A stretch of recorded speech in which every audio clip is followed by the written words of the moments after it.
Second is discounted cash flow method, right.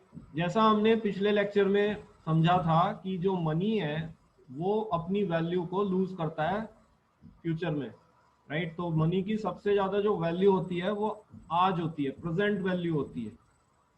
तो उसी के आधार पे एक डिस्काउंटेड मेथड, जैसा हमने एक न्यूमेरिकल भी देखा था लास्ट टर्न पे, एक डिस्काउंटेड मेथड लगाया जाता है कि जो भी फ्यूचर में कैश इनफ्लो हो रहा है उसकी आज की प्रेजेंट वैल्यू कितनी है वो हम निकालते हैं through a discounted rate, right.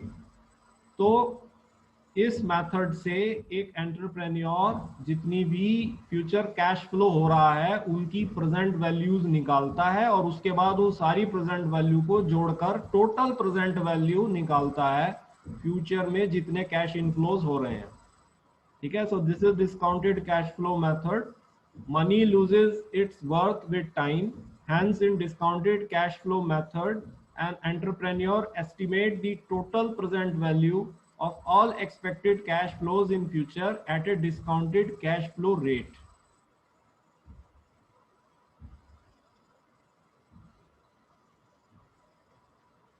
इस पर हमने एक लास्ट टर्न पे न्यूमेरिकल भी किया था, ठीक है। सो हम सब समय की प्रेजेंट वैल्यू निकाल सकते हैं और उनको जोड़ करके टोटल प्रेजेंट वैल्यू निकाल लेंगे।